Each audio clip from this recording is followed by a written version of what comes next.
Buenos días, bienvenidos a esta edición especial de Gramo Streaming, donde buscamos construir una mirada positiva y constructiva ante los desafíos que estamos atravesando como sociedad por la propagación del virus COVID-19. Realmente es momento de convertirnos en una fuente de información e ideas que aporten a la conciencia social y en permitir que la tecnología nos conecte en tiempos de distanciamiento. Es por eso que este evento es 100% digital, adaptando el formato a las condiciones actuales y promoviendo los cambios de comportamiento necesarios para poder salir adelante como sociedad. Así que nos sumamos y pedimos que todos se sumen y usen el hashtag Quédate en casa para que esto llegue a todos lados. Les cuento además que toda la organización de este evento se hizo 100% digital, tanto los expositores, el staff, los voluntarios, todos conectados desde sus hogares. Consideramos que Gramo es una plataforma de ideas que inspiran a la acción. Y realmente por eso es que decidimos que esta edición tendría que hacerse en este momento tan crítico para nuestra sociedad, para poder aportar una visión diferente a la problemática, enfocándonos en las oportunidades que una crisis como esta puede generar desde diversos ejes: el de la salud, la economía, la comunicación, el comportamiento sociocultural y las oportunidades tecnológicas.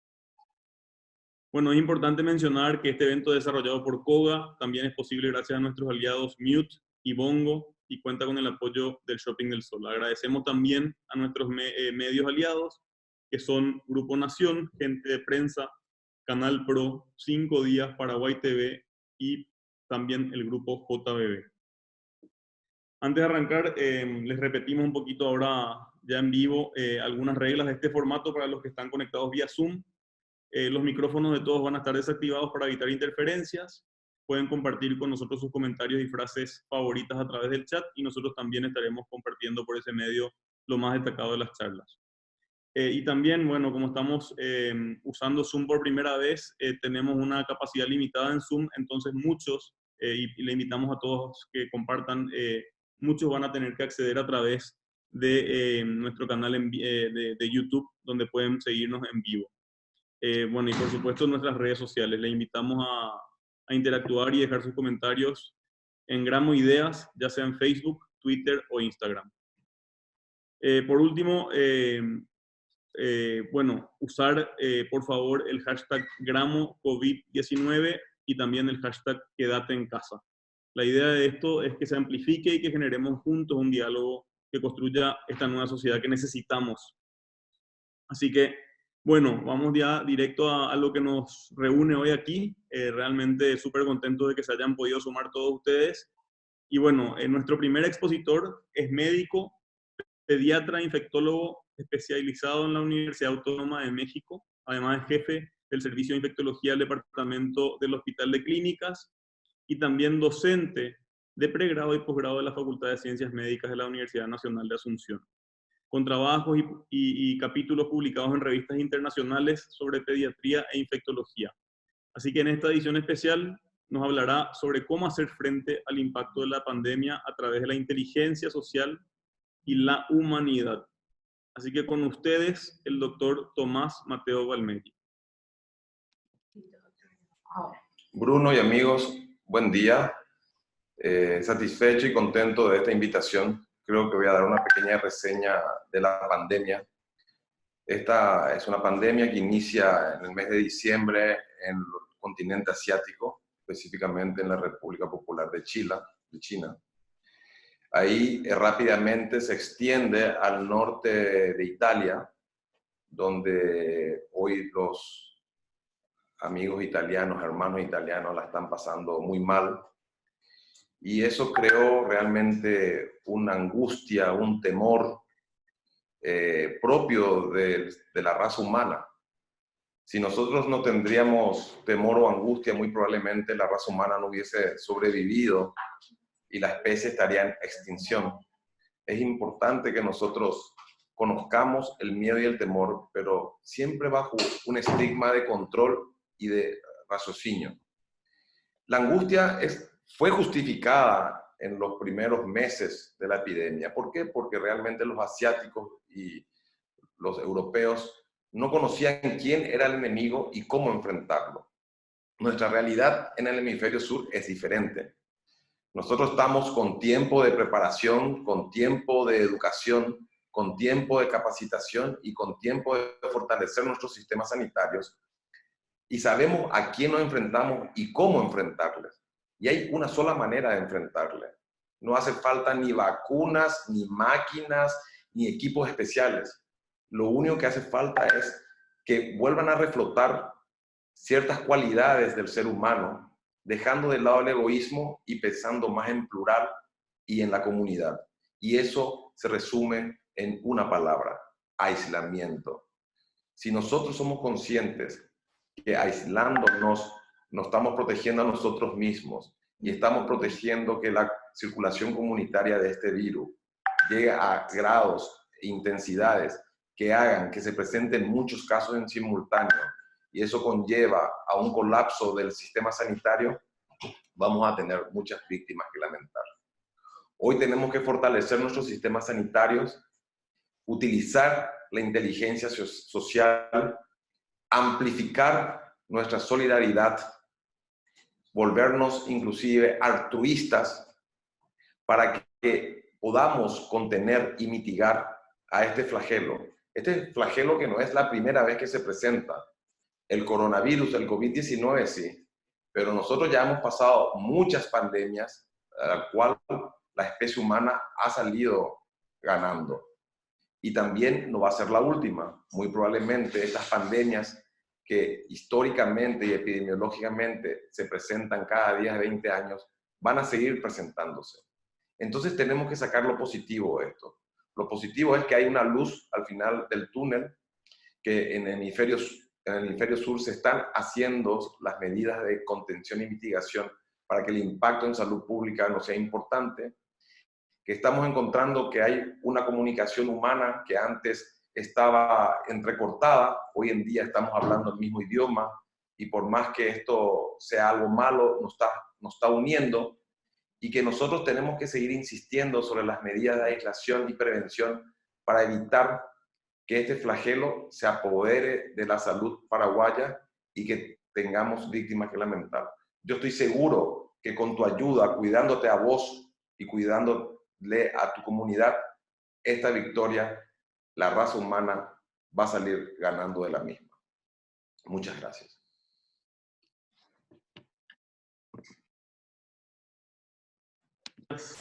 Muchas gracias, doctor. Realmente creo que las palabras muy sabias que nos estás transmitiendo, y espero que podamos difundir masivamente y que toda la sociedad pueda entender que esto es posible, digamos. Nosotros hoy tenemos todas las herramientas a nuestra disposición para hacer frente a esta pandemia, y depende, como dice el doctor, de la humanidad, de ese entendernos como interdependientes y entendernos como todos parte de la solución, haciendo algo muy simple, que es quedarnos en casa y distanciándonos por un tiempo razonable. Así que muchas gracias, doctor. Realmente el primer tema que quisimos abordar hoy tenía que ver con el aspecto directamente relacionado a la crisis sanitaria, que es la salud y la vida, que es lo más importante que todos tenemos. Y no queríamos dejar de, obviamente, hablar de eso y de cómo podemos todos contribuir a realmente generar una solución ante esta crisis. Y bueno, y ahora nuestro próximo expositor es economista graduado de la Universidad Católica de Asunción, con un doctorado en economía por la Universidad de Massachusetts y 2 másteres de economía en la Universidad de Essex y de Massachusetts, respectivamente. Es uno de nuestros ex ministros de Hacienda, consultor del Banco Mundial, del BID, de PNUD, de USAID, y actualmente ejerce como presidente de MF Economía e Inversiones, además de docente universitario en cursos de grado y posgrado a nivel internacional. Y realmente una persona que viene levantando un tema muy relevante desde el principio de este contexto, de este nuevo contexto, que es, bueno, cómo encontramos oportunidades económicas y cómo contribuimos a la economía desde la incertidumbre. Así que bienvenido, Manuel Ferreira. Muy buenos días a todos. Muchas gracias por invitarme a COGA, a GRAM. El tema económico es un tema que creo que nos afecta a todos directamente en este momento, y que es un tema que tenemos que encararlo de una manera bastante sistemática para el futuro, sobre todo para saber cómo vamos a salir de esta crisis posteriormente.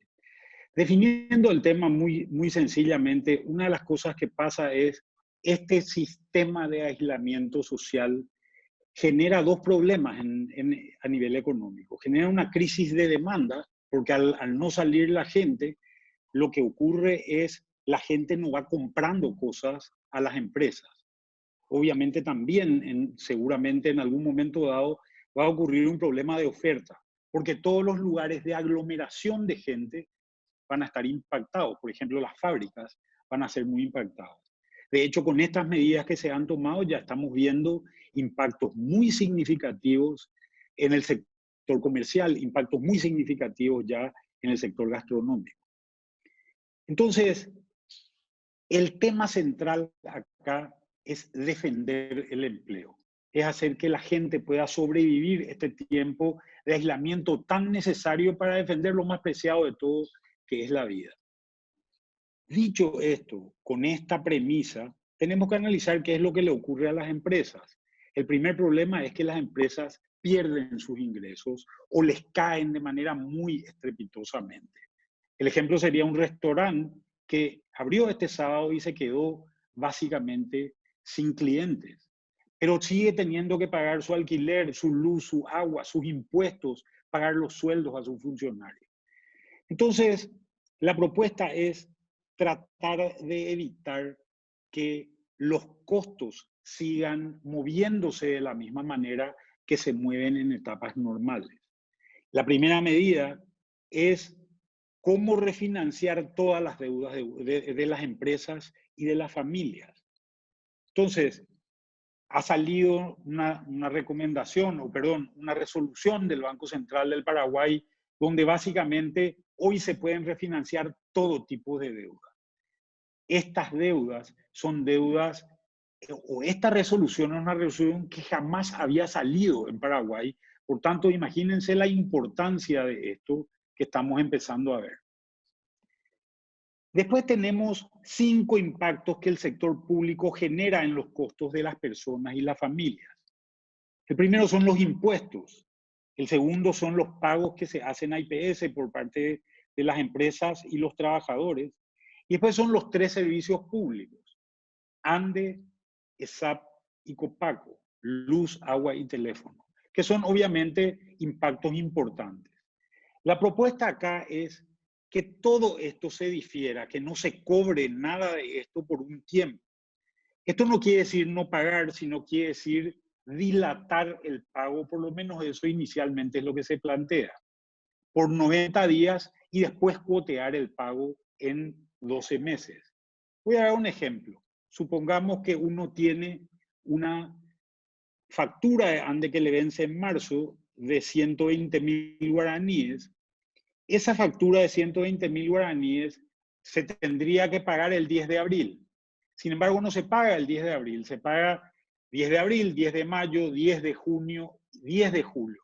A partir del 10 de julio yo pagaré mi factura de junio, que es de 120.000, y pagaré mi factura de marzo en 12 cuotas. O sea, voy a pagar 120.000 de mi factura de junio más 10.000 guaraníes de mi factura de marzo. Entonces, son 130.000 guaraníes, se dilata el pago. Obviamente, esto es si esto se termina en 90 días. Se podría extender estos plazos.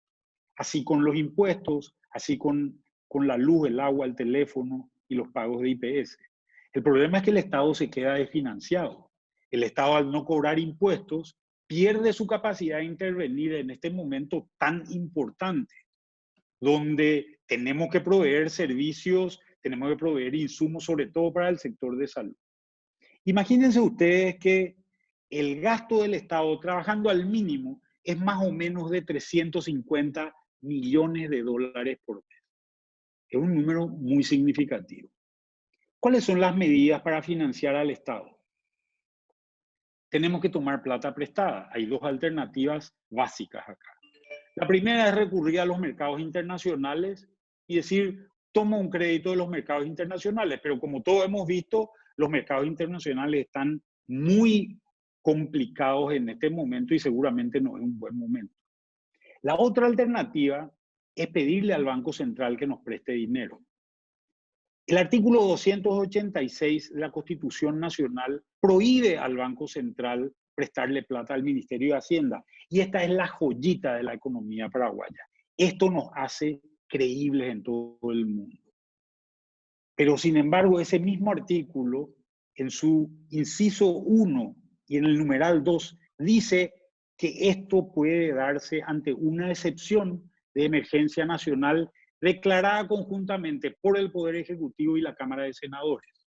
Si esto no es una emergencia, ¿qué es una emergencia? Por tanto, creo que va a haber este crédito porque va a ser lo más fácil de conseguir en este momento. Sin embargo, hay un punto importante. Gran parte de los empleadores en Paraguay son pymes, son microempresas, gente que trabaja por cuenta propia, el vendedor ambulante, etc. Imagínense ustedes que acá es donde está concentrado el problema. Para las pymes hay un crédito que está saliendo del Banco de Fomento. El Banco de Fomento también va a fondear a otros bancos para que puedan prestar créditos de 100.000 millones de guaraníes más 400.000 millones de guaraníes que le va a prestar la AFD a los bancos comerciales. La idea es que estos créditos lleguen a pymes, empresas que necesitan, por ejemplo, hasta 300 millones de guaraníes o hasta 500 millones de guaraníes para seguir sosteniendo a sus trabajadores, para que no se despida a la gente. ¿Qué es lo que tenemos para el pequeño, aquel vendedor ambulante, aquel cuidacoches? Imagínense ustedes que Olimpia jugó un día después de que se declaró esta no concentración, jugó su primer partido de las Libertadores. Imagínense cuánta gente se quedó sin vender su chipa, sin vender su coca, sin vender su helado, sin vender su asadito. Esta gente no llevó la plata a su casa. Y así hay mucha gente en nuestra economía. Casi 50% de los trabajadores están en esta condición. A esa gente hay que proteger.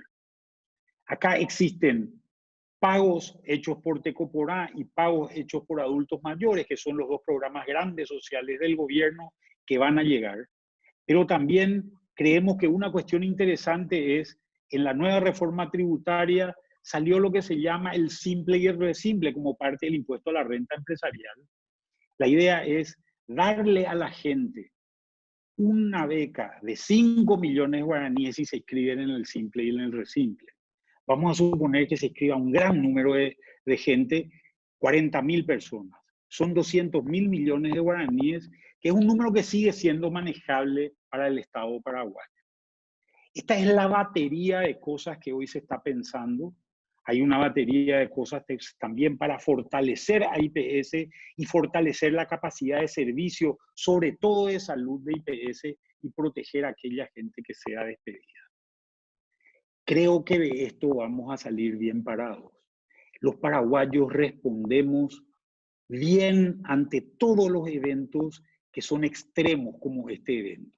Este evento casi yo lo quiero asimilar a lo que han sufrido nuestros abuelos y nuestros bisabuelos cuando tuvieron que irse a la guerra del Chaco.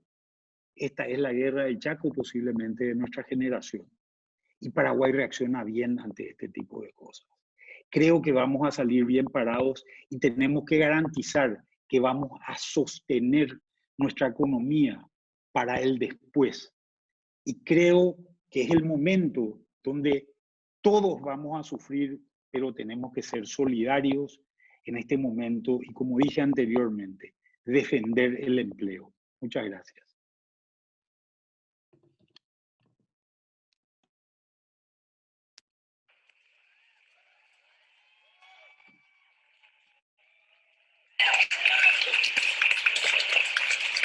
Ahí los aplausos que corresponden. Gracias, Manuel.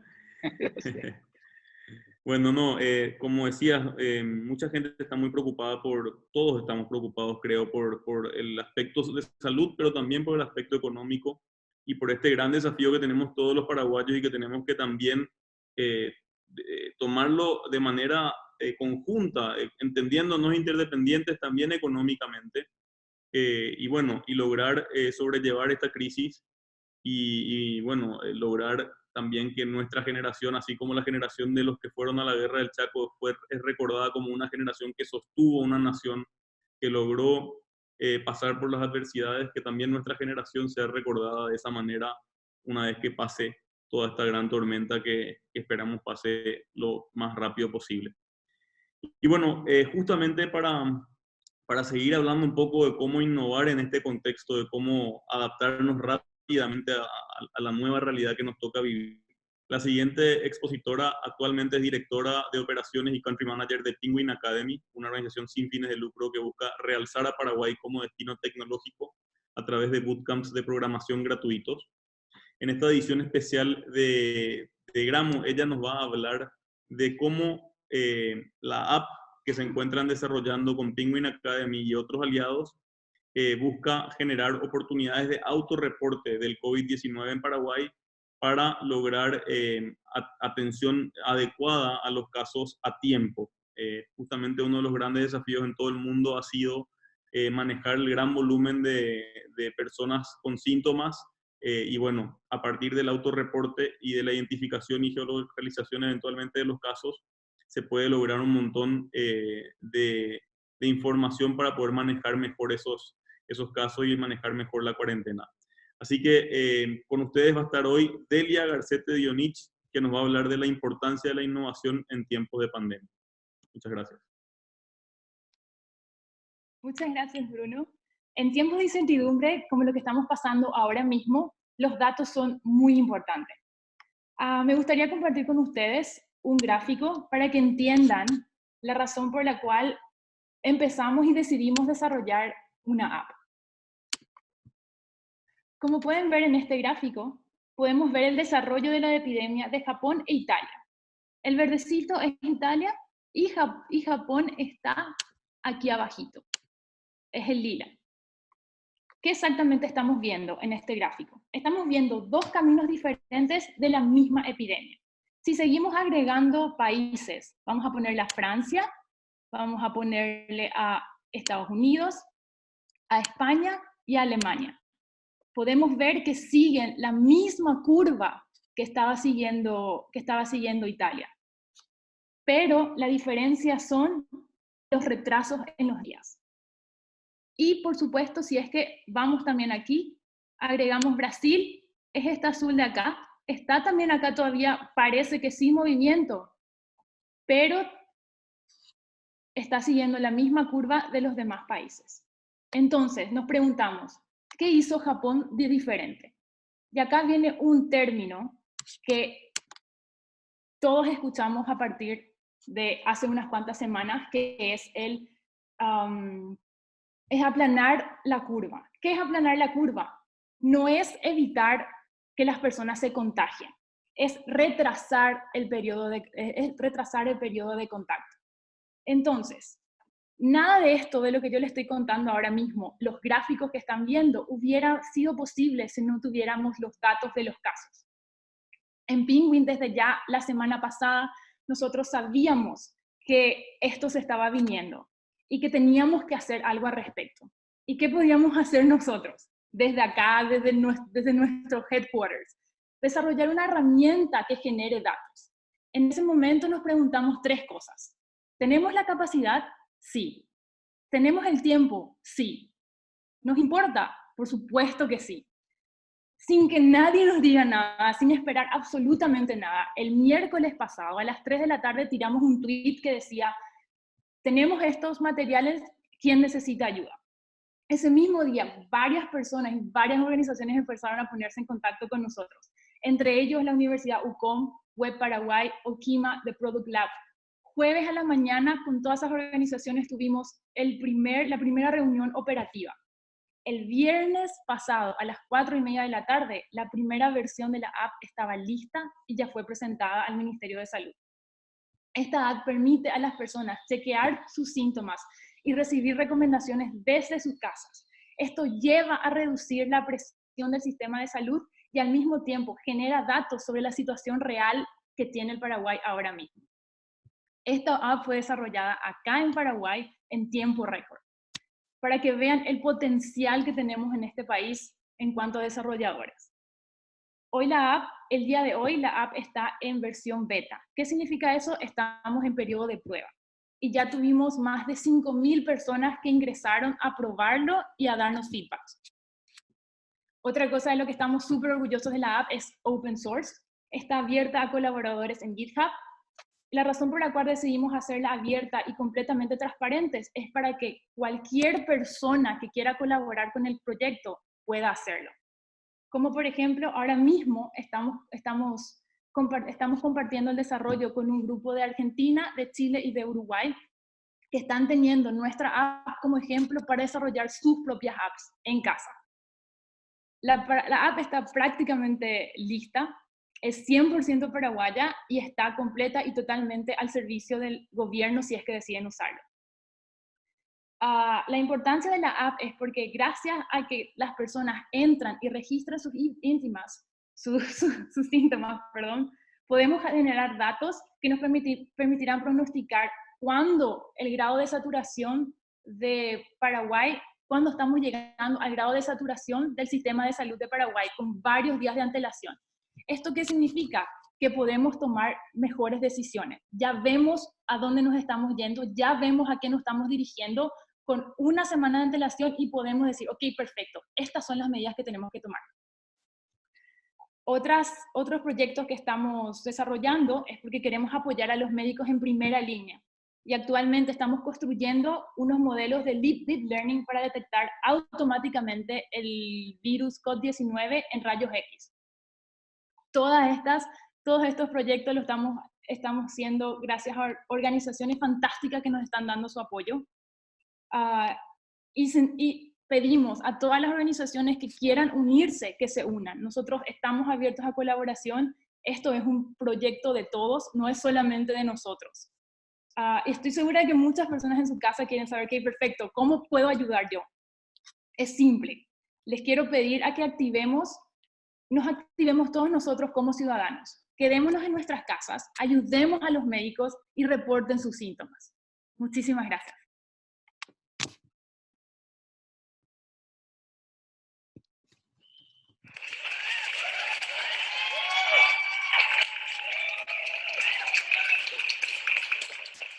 Así que, gracias Delia. Realmente, bueno, lo importante también, así como decía Delia, es que además de que nos quedemos en casa, es que desde ahí hagamos todo lo que podamos para contribuir, para colaborar.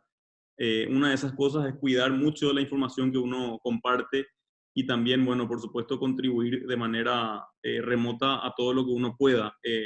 Así que, bueno, Delia es una gran articuladora de un montón de organizaciones y a partir de su trabajo en Penguin está llevando adelante realmente una aplicación que puede ser de mucha utilidad y ojalá pueda ser de utilidad también para el gobierno nacional y para el Ministerio de Salud Pública y Bienestar Social.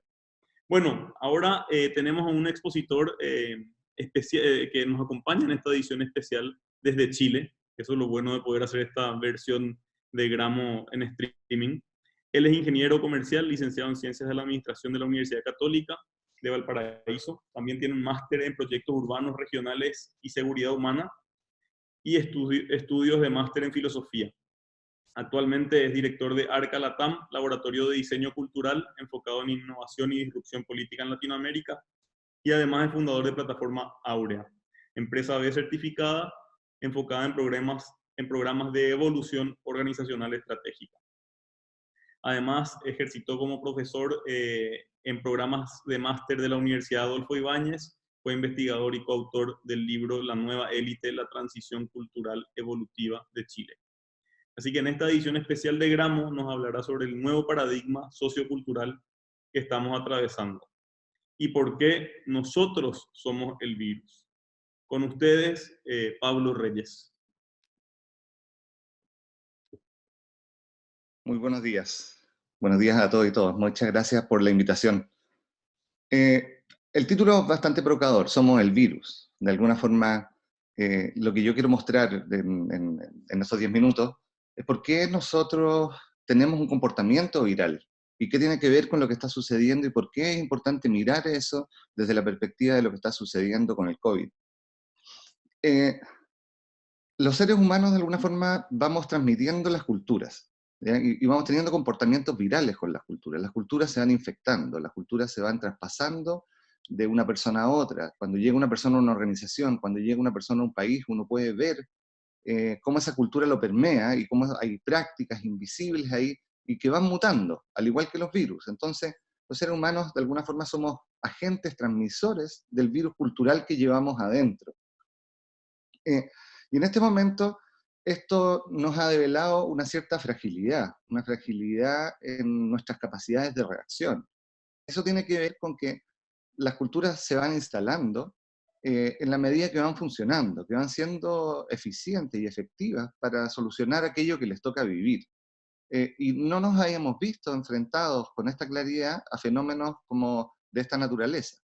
Entonces, somos agentes transmisores de memes, ¿ya? Los memes, de alguna forma, vendrían siendo el ADN cultural, no solamente los memes que salen como imágenes en Internet, sino que en el año 76 Richard Dawkins escribe un libro que se llama El gen egoísta, donde él dice, así como el ADN replica genéticamente, los memes replican culturalmente. Entonces, esto lo venimos investigando en Paraguay desde ARCA, estamos prontos a sacar un libro, La Segunda Transición, acerca del proceso evolutivo de Paraguay, y el proceso, y también lo hicimos en Chile, junto con Aurea, en el trabajo que hicimos con la nueva élite, y un nuevo libro que estamos por sacar, que se llama Invisibles, a raíz del estallido social. Y quisimos mirar cómo evoluciona la cultura, de qué a qué va evolucionando. Y si lo miramos históricamente, llevamos miles de años operando como tribus, operando en las lógicas de tribus, que el atractor cultural ahí tiene que ver con la seguridad. Si vamos a internet y lo vemos en los memes, encontramos memes como, no importa que llegue el coronavirus porque aquí tenemos hojas de mamón. Ese pensamiento mágico que busca seguridad en lo conocido. Después pasamos a una época que tiene que ver con la búsqueda de poder, con hacer crecer los espacios de poder. Y aparecen memes del tipo, ya pasamos el H1, ya pasamos la fiebre aviar, pasamos el cólera, que venga el coronavirus, que aquí estamos, digamos. De alguna forma somos poderosos y lo vamos a enfrentar. Después se busca un paradigma que tiene que ver con la búsqueda del orden. Y aparecen memes del tipo como los países pro aborto tienen más coronavirus. Italia, España aprobaron el aborto. Entonces aparecen ciertas creencias ordenadoras, creencias superiores que dicen cómo tienen que ser las cosas. Aparece también un afán de logro, otra cultura. Y que lo que estamos buscando ahí es como logremos encontrar la vacuna, como lo hemos hecho anteriormente durante muchos años, logremos encontrar la vacuna para superar esto. Pero es una carrera sin fin y que la estamos persiguiendo siempre desde atrás. Y aparece también un espacio de sensibilidad, ¿ya? Donde aparece el cuidado de todos, el cuidado de todas y todas, aparece cómo nos protegemos, cómo nos cuidamos, cómo visibilizamos esta fragilidad que existe. Y todos estos paradigmas culturales de alguna forma han ido chocando. Y choca cuando lo vemos, que decimos que hay que aislarse, y hay personas que dicen, de algo hay que morirse, yo no me voy a aislar. O cuando alguien quiere imponer una cierta forma de cómo se tiene que hacer esto. O cuando agarramos fake news y las vamos tomando como si fueran ciertas y las vamos replicando viralmente con el comportamiento viral que nosotros tenemos. Hasta que en algún minuto surge hace algunos años un paradigma que tiene que ver con la integración. Y dice, necesitamos seguridad, necesitamos poder, necesitamos orden, necesitamos logro y necesitamos sensibilidad. Y ese paradigma se estaba culturalmente recién instalando hace muy poco. Pero lamentablemente el fenómeno, y afortunadamente por otro lado, el fenómeno del COVID lo que hace es mostrar y poner en evidencia la necesidad de un nuevo paradigma colectivo, para el cual no estamos preparados todavía para poder enfrentarlo. ¿Ya? Un nuevo paradigma que tiene que ver con la interdependencia. Y nosotros somos empresa B desde Aurea en Chile, y uno de los principios de las empresas B tiene que ver con la interdependencia. Pero una cosa es declarar la interdependencia, cognitivamente captar la interdependencia, pero otra cosa es vivirla. Y en este momento, un murciélago mal cocinado en China, en noviembre, con un estornudo de una persona en esa, nos tiene aislados en los distintos países del mundo. Por lo tanto, estamos viviendo el efecto mariposa.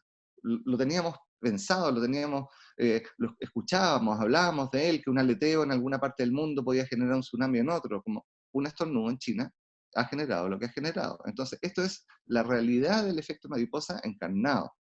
Entonces hay una diferencia grande entre comprender y encarnar. Porque cuando tenemos que ir a la acción, lo que estamos haciendo es aplicando paradigmas antiguos. Entonces, el paradigma que va a tener que ver con, bueno, encontremos la vacuna, pero la vacuna tiene que ser al mismo tiempo que tenemos que estar aislados.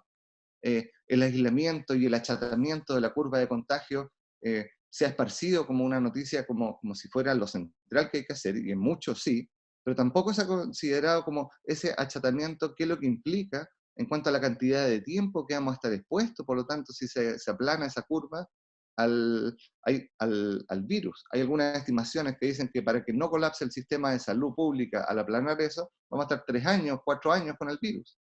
Entonces lo que hay que hacer es detenerlo. Y eso requiere interconexión. No sirve solo con hablar de Paraguay, no sirve solo con hablar de Chile. Esto es global. Y eso requiere una forma distinta de comprender y que nos lleva a esta conexión global-local, una problemática global que se tiene que gestionar en lo local, con las lógicas locales, con las culturas locales que ahí existen, con las valoraciones culturales que ahí están y que son permeables. Hay mucha cultura en Paraguay, en Colombia, que lo estamos viendo también, en el que el poder del individuo es muy fuerte, en Chile también, por el sistema económico que se ha propiciado. Por lo tanto, no es llegar y que aparezca una solución desde el Estado, porque resulta que va a haber resistencia cultural. Entonces, de alguna forma, esa conciencia global con un actual local nos lleva a un desafío individual. Y están apareciendo emergentes de esto. ¿Qué pasaría si fuera un buen meme el irse para la casa? ¿Qué pasaría? Han empezado a proliferar también como distintas informaciones de cómo ha bajado el CO2, cómo han aparecido delfines en los ríos, en los canales de Venecia, cómo aparecieron hoy día, veía unos pavos reales en Madrid. La naturaleza está ahí debajo de nosotros, permanentemente debajo, esperando, y la cubrimos con cemento. Entonces, juramos que esto tiene que ver con la naturaleza y de alguna forma el virus es una forma de reacción de la naturaleza y se propaga por medios naturales, pero estamos enfrentados a una realidad de la que todavía no somos capaces de agarrar. Entonces, es probable que empiecen a aparecer nuevas soluciones, nuevas formas de abordar que tienen que ver con la independencia, con la interdependencia y con la interconexión. Y eso nos pone en un tremendo desafío. Vienen desafíos importantes económicos, los cuales no vamos a poder resolver con las formas tradicionales como hemos abordado. No va a poder ser resuelto con una estrategia, con un panel de expertos, solo con poner orden. Va a requerir nuevas lógicas de interconexión, va a requerir nuevas lógicas de participación y acción, de conciencia personal. Nos pone de alguna forma lo que nosotros llamamos un desafío que es infinito hacia afuera.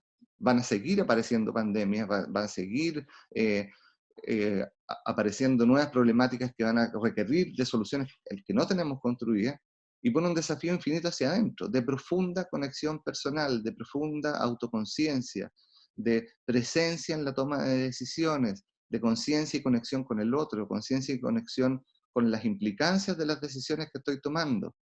Y eso es un desafío grande porque no estamos entrenados para eso.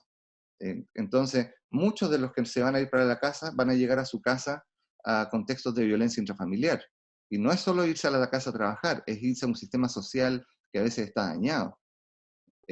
¿Cómo lo vamos a hacer ahí? No hay soluciones todavía. La recomendación es como, de alguna forma, y el lineamiento es mucho centro a nivel personal. Conexión, respiración, atención a los que están al lado, atención a los que están ahí presentes con uno, atención a la comunidad local. Esto se va a solucionar desde lo local, con foco en lo global. Y para cerrar, quisiera cerrar con una frase de Hölderlin, un poeta alemán, que decía: cuando abunda el peligro, crece lo que salva. Estamos en un momento de transición duro, y estamos en un momento de transición que nos puede llevar a solucionar muchas otras problemáticas que estamos enfrentando como sociedad. Muchas gracias.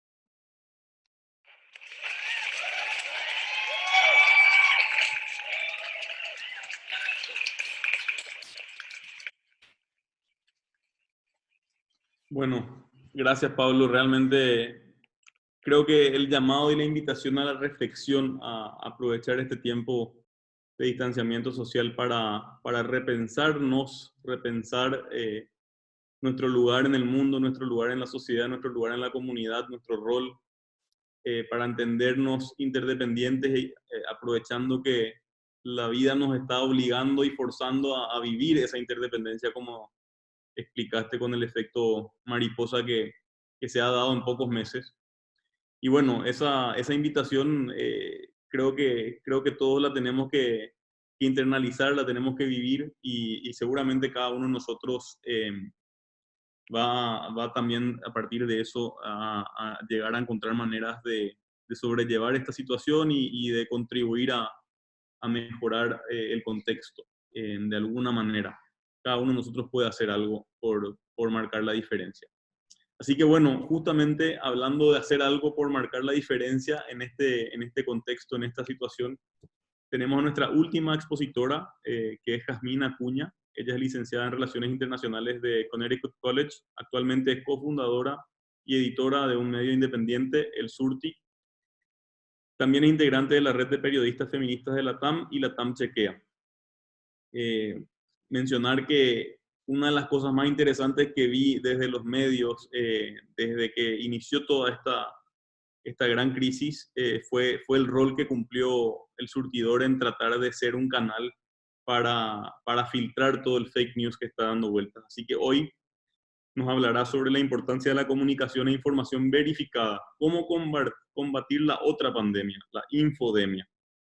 Con ustedes, Jazmín Acuña.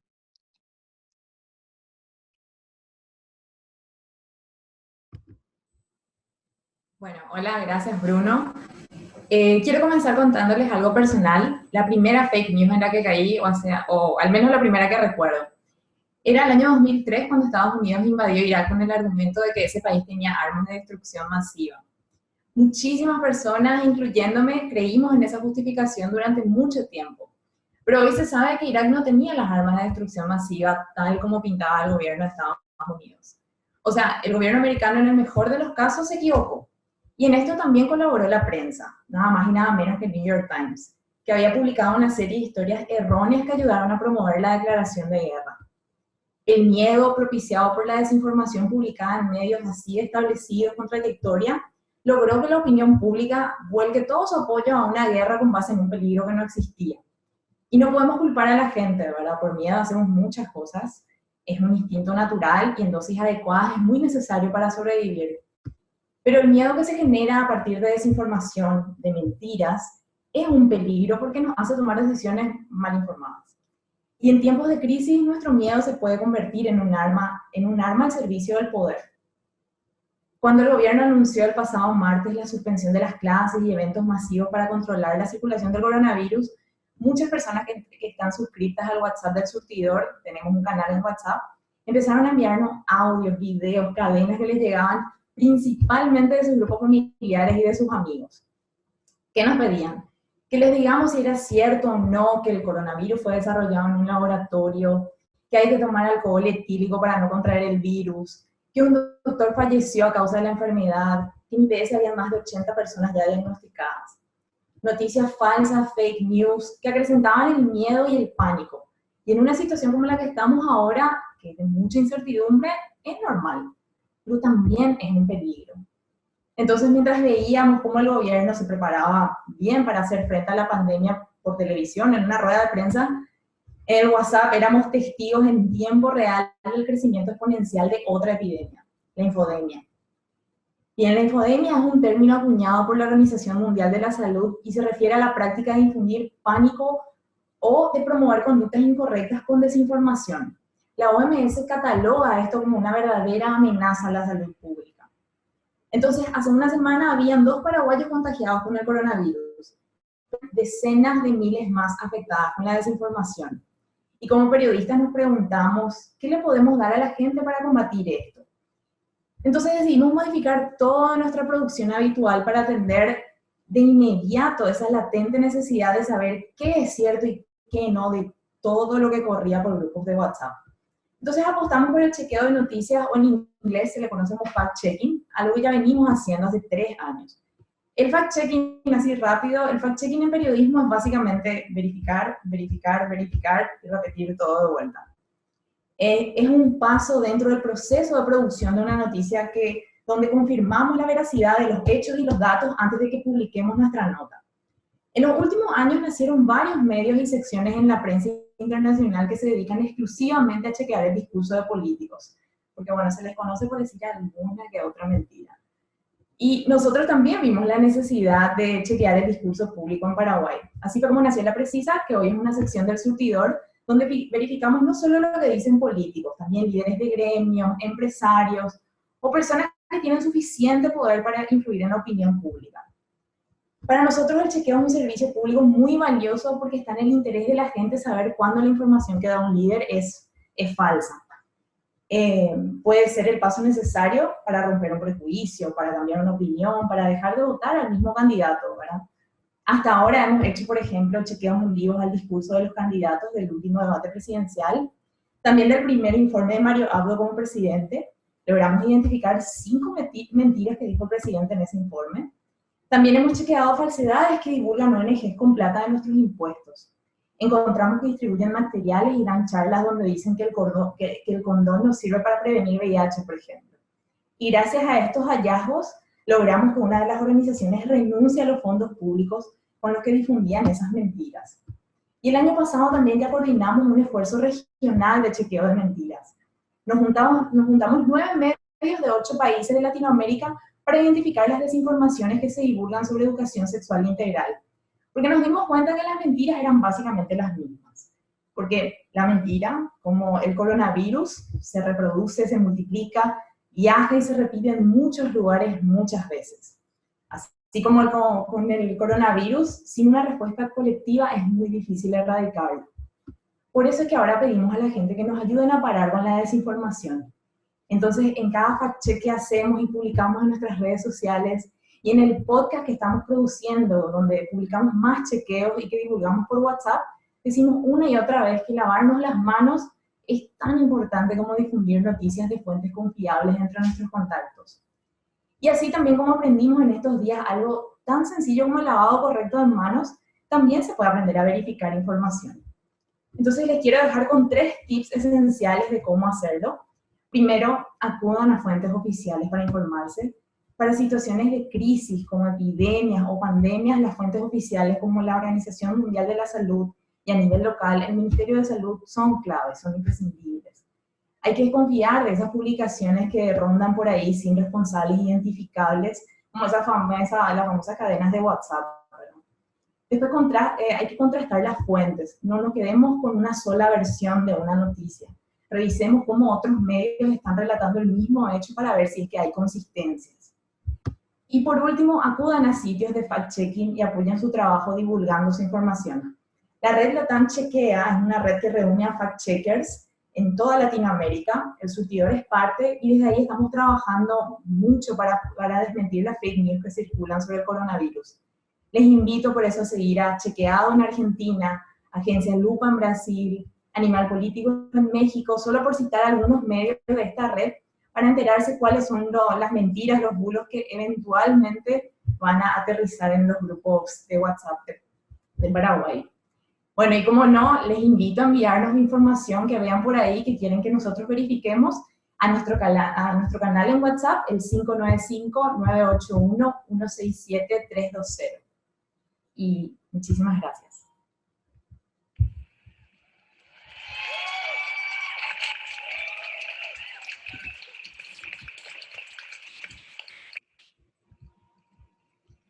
Gracias, muchísimas gracias, Jazmín. Realmente les invito también yo a que hagan eso de seguir al canal de WhatsApp del Surtidor y que envíen ahí alguna cadena o alguna información que ustedes estén dudando si es cierto o no, porque ellos hacen un trabajo increíble de ayudar a responder esas consultas que muchas veces bueno, están ahí dando vueltas. Así que bueno, agradecemos a todas las personas que se organizaron hoy para la transmisión de esta edición especial en vivo desde la distancia y a todos nuestros aliados que hacen posible que Gramo sea una realidad incluso en este contexto. Las charlas que disfrutamos hoy las vamos a poder volver a ver en el canal de YouTube de Gramo. En breve vamos a estar subiendo ahí, así que todos los que están hoy con nosotros en el Zoom, por favor avísenle a sus amigos que pueden entrar a youtube.com/gramoideas y compartir y ver estas charlas de hoy y también otras 400 ideas que ya pasaron por Gramo. Bueno, muchas gracias también a los voluntarios que se sumaron desde sus casas para la cobertura digital de esta edición especial y para que las ideas que compartimos se viralicen en el buen sentido.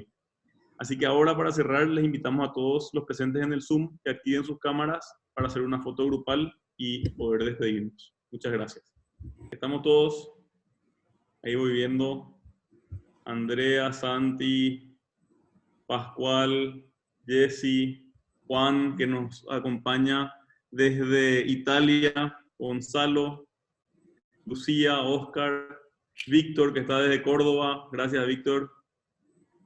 Ruth, que nos acompaña también, Mijael, muchísimas gracias, Paloma, Claudia, bueno, María, Bruno Benítez, Martín Alonso, Víctor Argüello, estamos entre muchísimos aquí y bueno, felices de poder compartir esto, estar todos juntos a través de Zoom y poder compartir todas estas ideas. Ahora nos toca difundir ideas o todas estas conversaciones a todos nosotros y bueno, hacer que esto llegue realmente a todos los rincones de nuestro país y ojalá de la región y el mundo. Así que bueno, muchísimas gracias nuevamente y estamos esperamos poder sacar una siguiente edición pronto. Seguimos en contacto.